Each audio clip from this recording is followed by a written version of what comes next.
I once saw the day when a spider fooled even the mighty gods, the powerful of this world, and no one saw it coming. You see, in this world, strength isn't always the strongest weapon, and cleverness can outwit even the gods themselves.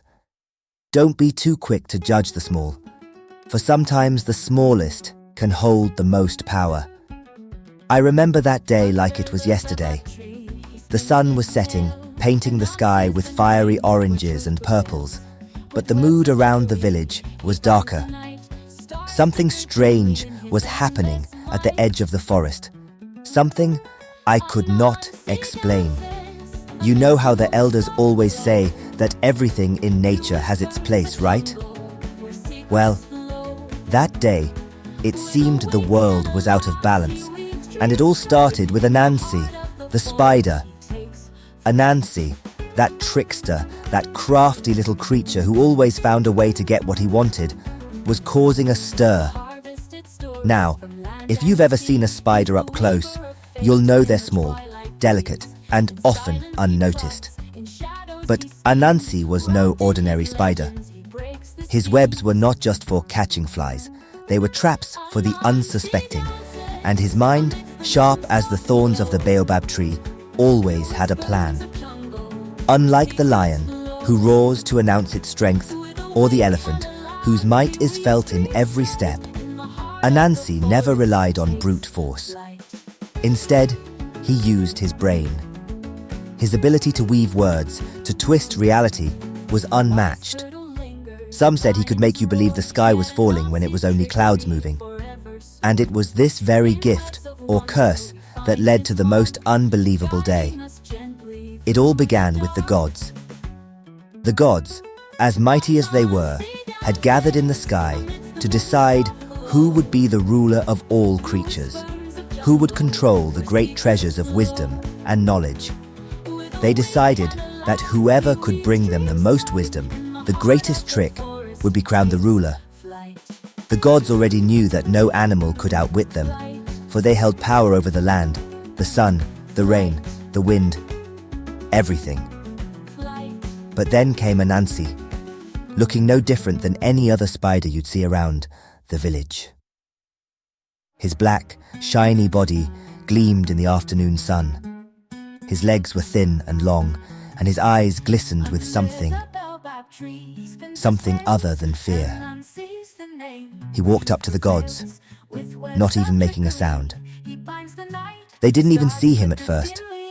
The mighty buffalo stood tall, the eagle perched high, and the jaguar prowled with its stealthy grace. All of them waiting for the gods to speak. But Anansi, oh no, Anansi was not like them. He knew his strength didn't lie in size or speed, it lay in his mind.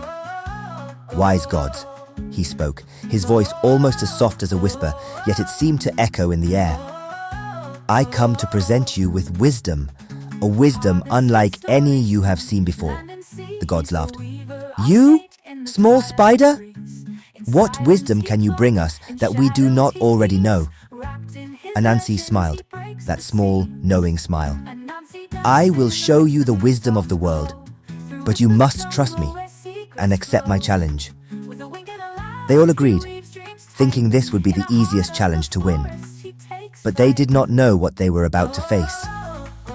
Anansi asked the gods to meet him the next day, at the foot of the great baobab tree, where all the animals would gather. He promised them something that would leave them speechless.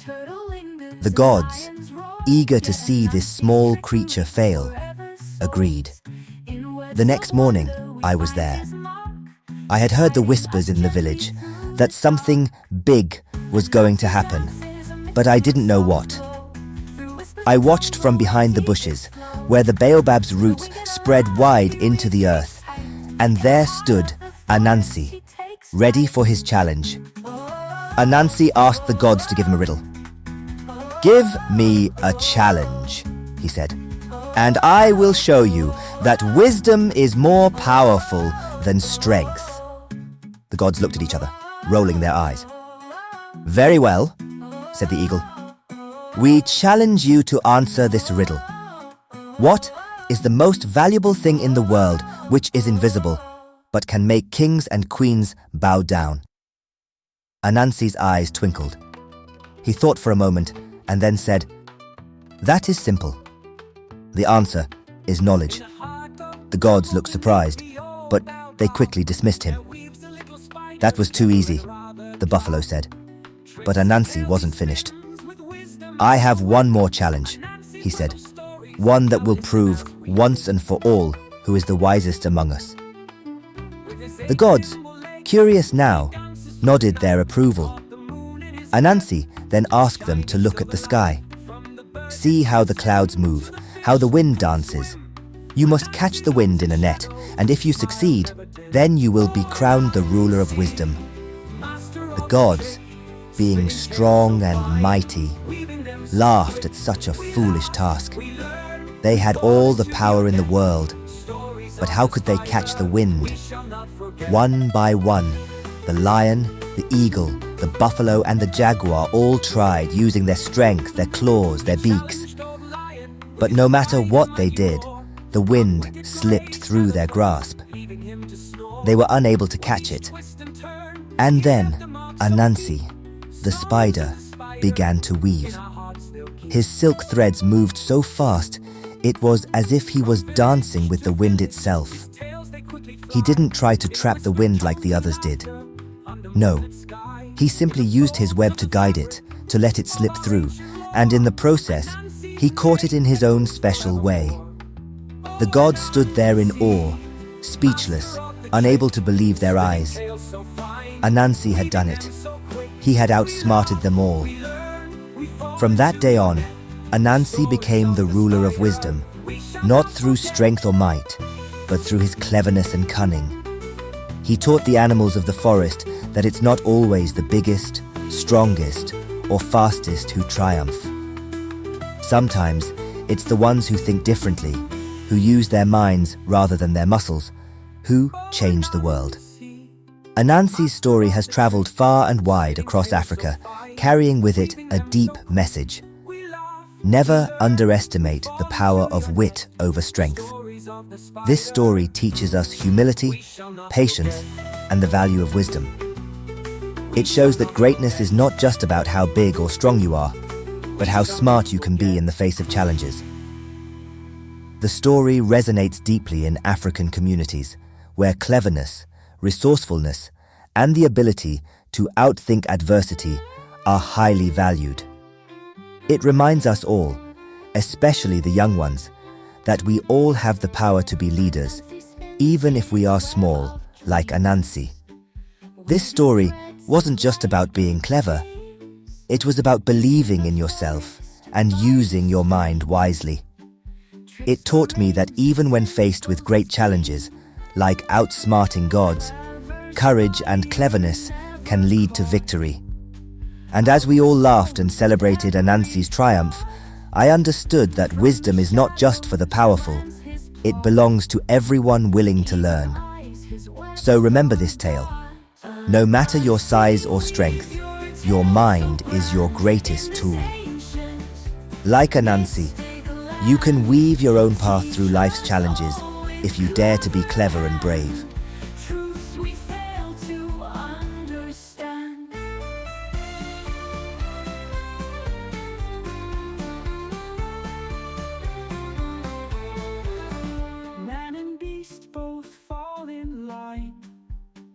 To Anansi's grand design, tricks and laughter intertwined, wisdom hiding neath the sun. Once he told the moonlit sky of a bird who couldn't fly, wings of gold and heart so shy. Anansi's work, a clever lie. Anansi